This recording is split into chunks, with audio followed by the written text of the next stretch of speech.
Pregunta: si una pieza se caen todas. Bienvenidos al programa Efecto Dominó, espacio mensual producido por la Facultad de Comunicación, Humanidades y Creatividad de la Universidad Ecotec.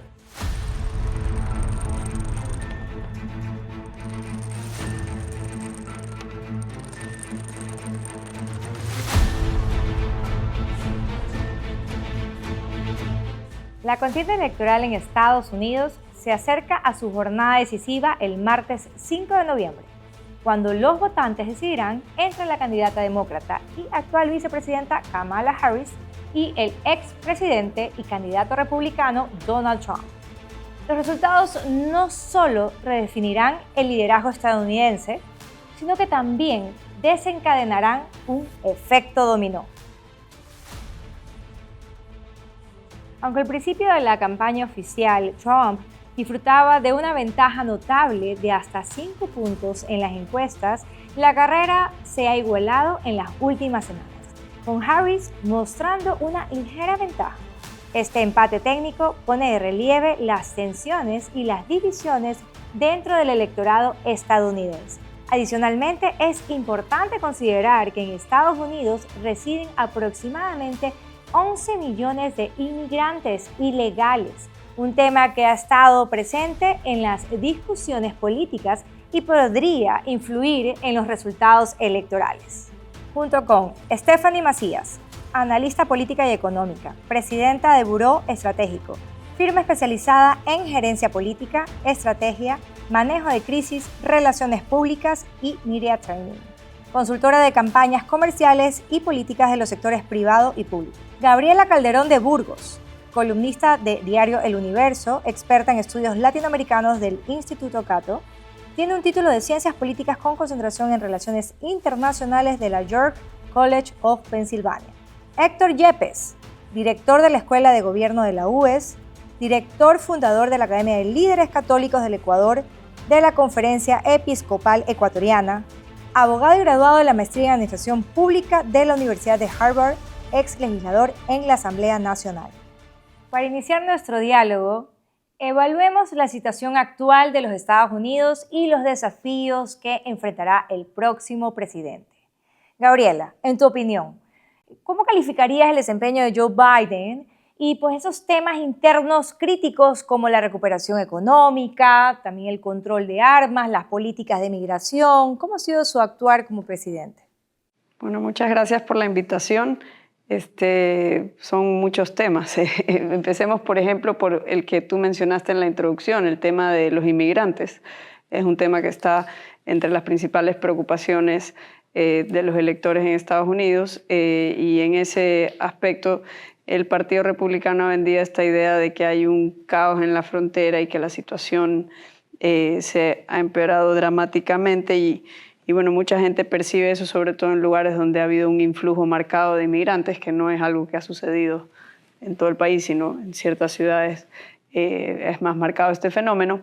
Pero la realidad del caso es que, digamos, Estados Unidos desde hace tiempos tiene una especie de parálisis entre los dos partidos que no se ponen de acuerdo para hacer una reforma migratoria. Entonces este problema se viene postergando la solución a este problema desde hace varias administraciones. Lo que sí sucedió, bueno, algo puntual que fue un paso en la dirección correcta durante la administración de Biden fue que se facilitó la inmigración legal, se habilitó un camino legal para la inmigración de refugiados de países como Venezuela o Ucrania. Y eso pues alivió la carga en puntos críticos de entrada y eso pues yo creo que sirve como modelo, como una posible solución para el problema con inmigrantes de otros países de origen. Es decir, lo que hay es un problema de que no hay un camino legal fácil para la mayoría de los inmigrantes y es un país cuyo mercado laboral pues tiene una demanda de inmigrantes, tanto calificados como no calificados. Y si hubiese una ruta legal, pues hubiese menos problemas y hubiese menos clandestinidad, que es lo que pasa con la inmigración ilegal. Es súper importante justo resaltar lo que acabas de decir, o sea, justo la gestión y el desempeño, como decíamos, de Joe Biden en cuanto a los migrantes, que es algo que hoy está tomando fuerza en las nuevas elecciones. Y basado en eso, Stephanie, bienvenida acá a Efecto Dominó. Y basado en tu experiencia y en todos los acontecimientos en los últimos años, ¿cómo calificarías la gestión de Biden y los altibajos que ha tenido durante su periodo de gobierno? Bueno, yo concuerdo con Gaby. Buenas, gracias por la invitación, Héctor, Gaby, qué gusto. ¿Qué creo? Creo que inmigración es el tema de las elecciones. Justo fuera de micrófono hablábamos sobre lo que estamos viendo hoy día en las encuestas. Las encuestas muestran que un 49% de los latinos apoyó a Hillary Clinton en su momento, 36% apoyó en su momento a Biden, y hoy día estamos hablando de 19 a 20% de latinos que apoyan a Kamala. Sin este grupo demográfico importante, considerando que cada voto cuenta, a pesar que para los que nos escuchan hay que recordar que Estados Unidos es colegios electorales y no votación total. Dicho esto, Hillary Clinton ganó la votación popular, pero Trump en su momento ganó las elecciones. Con esto en mente, el tema migratorio es importantísimo. De acuerdo a los últimos estudios, no quiero fallar en las cifras, dicen lo siguiente. 66% de los americanos piensa que se requiere una reforma migratoria mucho más fuerte para evitar que entren migrantes irregulares. 73% de los republicanos quiere que la inmigración decrezca. Tenemos el Pew Search, que esto es interesante porque si estamos queriendo hablar de que Kamala quiere conectar con los latinos y con este voto que siempre ha sido, más que nada naturalmente ha sido hacia los demócratas, la encuesta dice lo siguiente: el 75% de los hispanos cree que la crisis migratoria les está afectando su día a día. 74% piensa que el gobierno está manejando mal el tema migratorio y 81% piensa que la inmigración ilegal tiene algún tipo de problema. Y esto es por la narrativa que ha tenido Trump sobre la inmigración ilegal y cómo esto está afectando no solo esta narrativa en la cual se habla de que la inmigración ilegal e irregular son los representantes, los que están llegando. Esta narrativa está asociada con delincuencia, drogas y violencia. De hecho, pues ya tiene nombre y apellido cuando habla de esas naciones o nacionalidades que llegan a Estados Unidos, que son como las cabecillas o los que llevan la batuta de justo lo que acabas de nombrar. Y hablando de políticas internacionales como tal, bienvenido Héctor, muchísimas gracias también por estar aquí con nosotros en Efecto Dominó. Pues esta política internacional ha tomado una relevancia, una importancia particular en el contexto, especialmente entre los conflictos entre Ucrania, también el conflicto de Medio Oriente. ¿Cuál ha sido esa postura que el presidente Biden frente a este tema y cómo impacta esto en la campaña electoral hoy en día? Bueno, primero muchas gracias por la invitación. Un gusto, Gaby, Steffi. Yo creo que es muy fácil hoy vender una narrativa de que con Trump no había guerras. Y hoy con Biden hay el conflicto de Ucrania, el conflicto Israel-Palestina, no es que no existía antes, pero ha habido atentados. Y claro, la narrativa que Trump quiere posicionar es: esto no habría pasado sin mí. Por supuesto, no hay manera de contestar esa pregunta porque no hay cómo tener un contrafactual en la historia. Pero es una narrativa, creo, fuerte, que puede captar parte del electorado. Yo creo que desde el punto de vista de América Latina, un poco mirando hacia nuestra región, al final del día no hay mayor diferencia, creo yo, en quién gane la próxima elección de Estados Unidos. Creo que el problema que tiene América Latina es que se ha vuelto bastante irrelevante en muchos aspectos, no solo para Estados Unidos, sino para la política global. Creo que eso no va a cambiar radicalmente si gana Kamala Harris o gana Donald Trump, porque el origen de ese problema no está en Estados Unidos, sino en América Latina. Está en parte en que no hay una política internacional más o menos unificada. Y cada uno de los países, pues al final del día, para Estados Unidos la gran prioridad es México, porque comparte frontera. Ahí pues no se sabe qué pasaría, pues Trump se lleva bien con López Obrador, no sé si se llevaría bien con Claudia Sheinbaum, pero sobre migración incluso, más allá del discurso, la política pública de fondo más o menos termina siendo la misma. Creo que cambia la retórica, y eso es importante porque la retórica sí pesa en una sociedad, pero no hay cambios radicales si es que gana el uno o gana el otro. Entonces creo, por un lado, ya como latinoamericanos, que hay que pensar en cómo hacemos nosotros nuestra parte para que tengamos una voz más potente, no solo con respecto a Estados Unidos, sino al planeta, y cómo también entendemos el impacto que los latinos estamos teniendo en la elección. Lo que decían ya, solo para complementar algo, hoy ya el 13% del electorado en Estados Unidos es latino, es de largo la primera minoría, y cada elección vota un 20% más de hispanos en general en los Estados Unidos. Entonces, ahí hay una tendencia que además va a seguir creciendo y que hay que estar consciente del impacto que pueda tener. Totalmente, definitivamente los latinos nos hacemos sentir y por eso justo estamos en este programa de Efecto Dominó, porque queremos saber qué está pasando en el mundo y cómo nos va a repercutir no solo en el Ecuador, sino a nivel de Latinoamérica. Y esta pregunta que sigue es para los tres. Así que el primero valiente, por favor, me contesta. Y justo hablando del tema de Biden, o sea, ¿cuál de ustedes creen ustedes o consideran que ha sido pues, el mayor éxito del gobierno de Biden y cuál también han sido esos ámbitos que podrían mejorar? Porque sabiendo que Kamala Harris es su vicepresidenta, en teoría, si es que gana, seguirá llevando la misma línea, en la medida de lo posible, cada uno con su estilo. ¿Cuáles han sido esos aspectos a destacar del gobierno de Biden y pues cuáles se podrían mejorar? Quizás comenzamos con Gaby. Bueno, yo creo que parte del problema de lo que se debe mejorar es el tema de la política, la política de estímulos fiscales, ¿no? O sea, y esto es algo que no lo inició Biden, lo inició Trump en su primera administración como respuesta al COVID, y esto pues tiene que ver con que derivó en una inflación que se decía que iba a ser transitoria, pero terminó durando en un nivel inusualmente alto por 2 años, y no es exclusivamente responsabilidad de la Reserva Federal, que es autónoma del Poder Ejecutivo, sino también se debe a leyes que fueron aprobadas e impulsadas por el gobierno y el Partido Demócrata en el Congreso. Leyes de estímulo fiscal que incrementaron el gasto y el endeudamiento público, y bueno, pues todo esto pone a Estados Unidos en una carrera peligrosa hacia niveles insostenibles de deuda, lo cual amenazan no solo digamos, la salud fiscal, de la salud de las finanzas públicas, sino el futuro del dólar como moneda de reserva mundial. No veo que eso sea algo que pueda pasar repentinamente, como se suele decir en muchos artículos, pero sin embargo creo que están haciendo muchos méritos para que eso suceda. Y creo que la razón por la que eso no va a pasar en cualquier momento cercano es porque no hay alternativas superiores.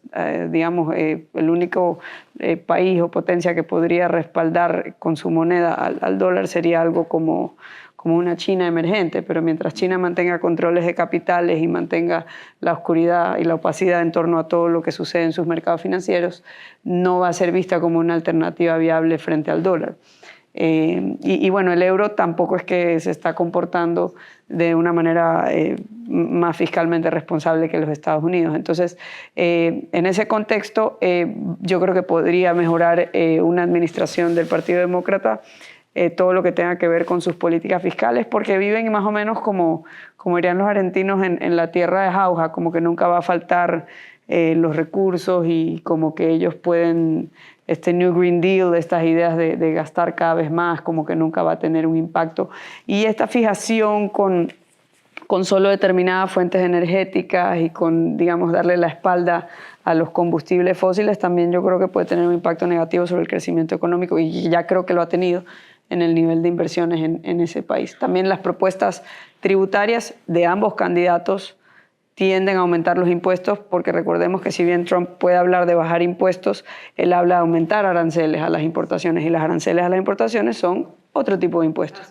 Entonces, lo que ha pasado en Estados Unidos es algo extraño, porque lo que ha pasado es que los dos partidos, se habla mucho de la polarización, sin embargo, las propuestas de política pública se parecen hoy más que nunca antes. Los dos partidos están en una posición proteccionista, los dos partidos están de distintas formas en contra de reforma migratoria para facilitar la migración legal, y los dos partidos están, digamos, en una especie de aislacionismo del resto del mundo por distintas razones. Entonces, es realmente una tragedia tener ese tipo de liderazgo en el supuesto líder del mundo libre. Héctor, ¿y tú qué opinas? ¿Cómo es el gobierno de Biden actualmente? ¿Qué cosas o qué acciones son positivas, que vale la pena resaltar y qué se puede mejorar? Yo lo que rescataría, sobre todo a nivel internacional de Biden, es haber recuperado un poco una cierta confianza dentro de Occidente de poder trabajar en conjunto. Creo que con Trump había muchos roces, sobre todo con respecto a la Unión Europea, porque insisto, con respecto a América Latina yo no veo mayor diferencia entre el uno y el otro. Creo que el gran problema que tiene Biden, y es el segundo gran tema de la elección aparte de la migración, es la inflación.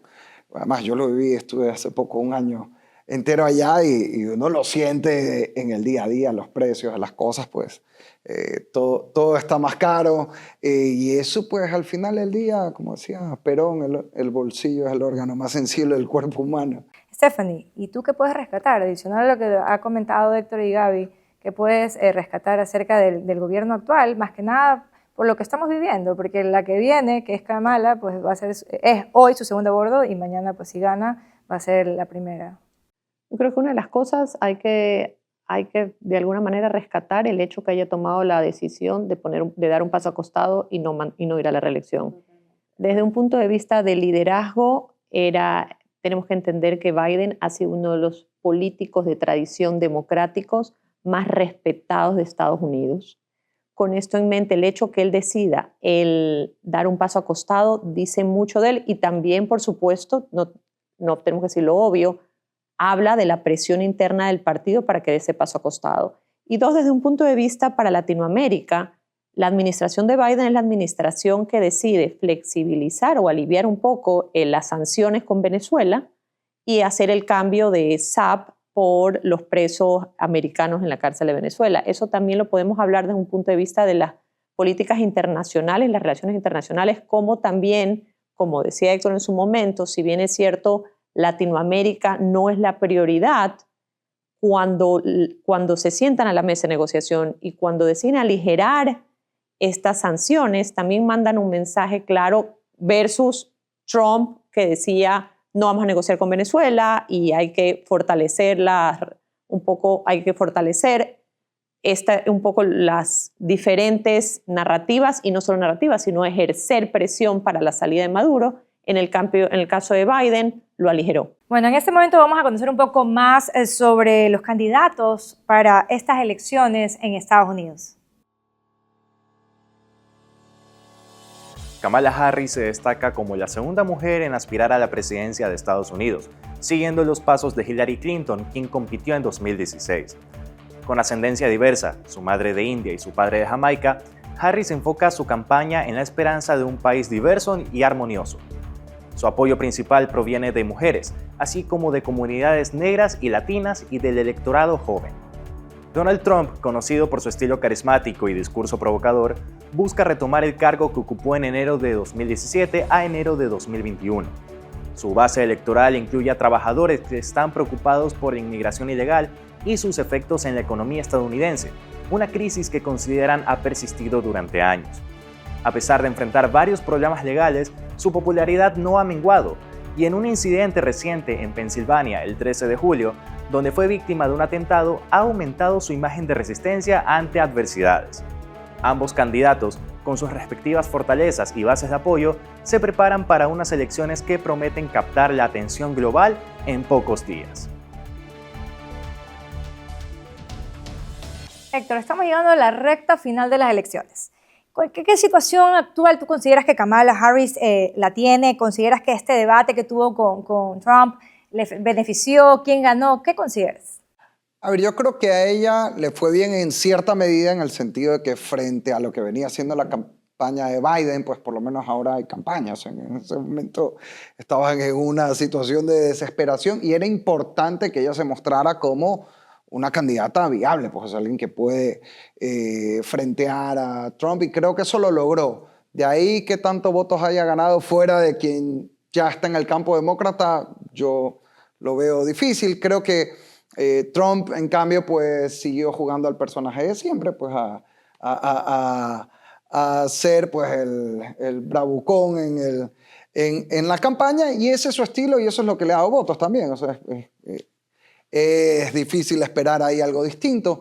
creo que al final del día hay aquí dos narrativas. Kamala intenta posicionar a Trump como el pasado, como esa página de la historia moderna de Estados Unidos que hay que virar, y en cambio Trump todo el día pretende recordarle a la gente un ratito que Kamala está sentada ahorita, que la inflación, la migración, todo de lo que la gente se puede quejar ahorita sobre el gobierno de Biden es también el gobierno de Kamala, y creo que al final del día estas son las dos narrativas fundamentales que van a competir sobre los distintos temas: migración, economía, delincuencia, etc. Efectivamente, Stephanie, cuéntame, hace pocas semanas Trump lideraba las encuestas, iba ganando. Pero otros estudios, y justo lo hablábamos tras cámaras, que las cosas han cambiado y justo cómo llega Trump al día de las elecciones, incluso en medio de tantos atentados contra él, y pues consideras cómo están estas estadísticas, que un día está Trump, otro día está Kamala. Bueno, de acuerdo a las últimas encuestas publicadas el día de hoy, están 48-48 con... Empate técnico. Cuando escuchamos empate técnico es importante entender lo siguiente. Las encuestas, de acuerdo al número de personas y de acuerdo a cómo lo hicieron, si lo hicieron por teléfono, digital o puerta a puerta, ¿qué es lo que sucede? Ellos tienen un margen de error. Ese margen de error suele ser más menos 5. Esto significa que cuando dicen too close to call o están muy cerca para decir quién gana, es porque está dentro de ese margen. Puede ser más menos hacia arriba o más menos hacia abajo. Con esto en mente, estamos hablando de 48-48 y un 4% de indecisos. Kamala Harris al día de hoy ha perdido, según las encuestas, 5% en el último mes. Esto es importante porque este 5% ha migrado hacia Trump. No es que este 5% ha dicho, uy, estoy indecisa y no sé a dónde voy a votar. Con esto en mente, tenemos que recordar lo que hablamos al principio, que es que en Estados Unidos hay colegios electorales y no es votación popular. Los estados swing votes, que son los estados que no necesariamente votan siempre por el mismo candidato o el mismo partido, van a ser neurálgicos. Así es que el día de las elecciones estén pendientes especialmente por Pensilvania. Ese estado es nativo. Biden nació en Pensilvania. En unas elecciones, cuando fue Hillary pierde Pensilvania y lo gana Trump, Biden vuelve a ganarla. Entonces se habla mucho de muchos swing states, pero en específico Pensilvania.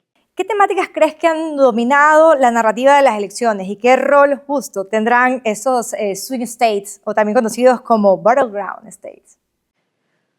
Bueno, una tendencia preocupante en Estados Unidos desde hace ya 2 elecciones es que hemos visto cómo ambos partidos se han visto reacios a reconocer el resultado, lo cual ha mermado la confianza en las instituciones de manera significativa, porque recordemos, ya es un poquito más difícil recordar lo que pasó en 2016, pero cuando nos da la sorpresa el resultado con Donald Trump, no sé si ustedes se recuerdan que mucha gente se fue a dormir y iba ganando Hillary, y en la madrugada lo proclaman a Trump, inmediatamente se desata una campaña en prácticamente la mayoría de los medios de comunicación de Estados Unidos, y luego se descubre años después que había una especie de implicación de agencias del Estado para fabricar esta idea de que había habido una intromisión en las elecciones para que gane un candidato y no el otro.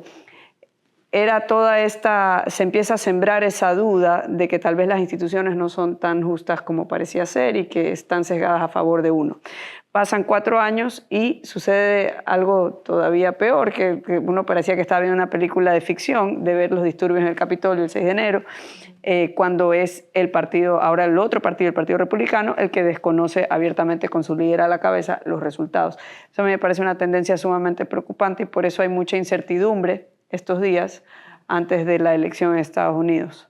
Dado el escenario que hemos discutido el día de hoy, ¿cuáles serían las implicaciones para América Latina y en particular para Ecuador, dependiendo de la victoria de cada candidato? Así que, Héctor. Yo insisto, no creo que va a haber cambios radicales, gane uno u otro, pero temas que tenemos que mapear. Uno, el proteccionismo. El Partido Demócrata tradicionalmente estaba en esa línea, pero es posible que incluso, en este caso, si Trump gana en la guerra comercial con China, pues nosotros nos quedemos ahí como hormiga en la mitad de un par de elefantes peleándose, y eso incide. Recordemos, China es el principal acreedor de Latinoamérica, también de Estados Unidos, me parece. Ese es uno.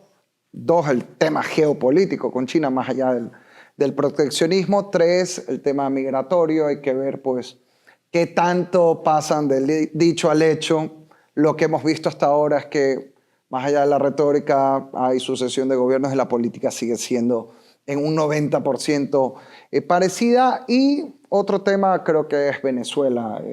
Stephanie lo decía antes, pues la negociación que hubo del gobierno de Biden con Venezuela, motivada por la necesidad o por el interés de comprarle petróleo por la crisis en Ucrania. De alguna manera, si llegara a terminar bien, entre comillas, lo de Venezuela, que cada vez es más difícil, es decir, que Maduro salga del poder, no diría fue una jugada maestra, pero si pasa lo que parece que va a pasar, más bien la credibilidad de Estados Unidos en la defensa de la democracia en la región creo que se va a ver golpeada. Muy bien, muchas gracias. Gabriela, ¿tú qué opinas? Hay un punto en que sí me parece que difieren ambos partidos. Parece que el Partido Demócrata, en contra de su tradición, ahora tiene esta agenda en contra de la primera enmienda de la Constitución de los Estados Unidos y pretenden cambiar ciertas leyes. Particularmente creo que es la sección 230 de una ley que dice que las plataformas no son responsables por las expresiones de sus usuarios vertidas en las plataformas. Bueno, lo han dicho de manera explícita líderes del Partido Demócrata, incluida Kamala, de que les parece pues, que no hay lugar de que esta libertad de expresión, como se contempla en la primera enmienda de los Estados Unidos, pone en peligro la democracia. Y eso a mí me gatillea mucho porque ya vivimos eso aquí digamos, con el correísmo, pues había este discurso en contra de los sicarios de tinta y que eran los medios y era esta libertad de expresión sin frenos lo que ponía en peligro la democracia, cuando sabemos por experiencia propia que es todo lo contrario, ¿no? O sea, a mí me parece que, y estamos aquí en un medio, ¿no? La prensa viene a ser como el cuarto poder y eso a mí me llama mucho la atención. Es en contra de la tradición de la izquierda americana, ¿no? Porque la izquierda americana siempre ha sido una de las primeras en defender la libertad de expresión. La libertad de expresión especialmente. Sí, y bueno, ambos partidos, era un consenso de los Estados Unidos, pero bueno, eso me preocupa. Stephanie, cuéntanos. Yo creo que desde un punto de vista geopolítico, por supuesto que Estados Unidos, China y Rusia han estado tratando de ganar espacios en Latinoamérica. Dicho esto, Estados Unidos en este último gobierno ha tenido una presencia mucho mayor y ha estado ganando espacios. Recordemos que tenemos a Petro y tenemos a una izquierda con Lula, un socialista de izquierda. Entonces sí creo que la geopolítica internacional genera que no seamos prioridad, pero sí nos regresen a ver, como decían coloquialmente. Y esto genera también unos espacios y unas oportunidades de Ecuador si lo sabe manejar bien. En el caso de Ecuador, en política internacional y en diplomacia, si es que fuese el caso que ganase Trump, tenemos a la embajadora Baki, que hizo una representación importante en su momento, es amiga personal de Trump, y creo que eso fortaleció mucho las relaciones con Estados Unidos. Si esto volviera a pasar, creo que sí tiene Ecuador oportunidades desde este punto de vista. A ver, la cancha está delineada, no se puede hacer mucho, pero creo que ese espacio de maniobra pudiese mejorarse desde el punto de vista si ganase Trump. Si ganase Kamala, seguirían las políticas hacia Latinoamérica. Hoy en día hay un presidente demócrata y las relaciones con Estados Unidos, especialmente el tema Ecuador, son muy activas y hay mucha presencia e interés de la embajada americana por las políticas y por tratar de ayudar al gobierno presente. Muchísimas gracias por estar con nosotros aquí en este segundo programa de Efecto Dominó. En definitiva, cada aporte de ustedes ha sido bastante importante pues, para toda nuestra audiencia. Así que gracias por participar y estar con nosotros. Gracias por la invitación.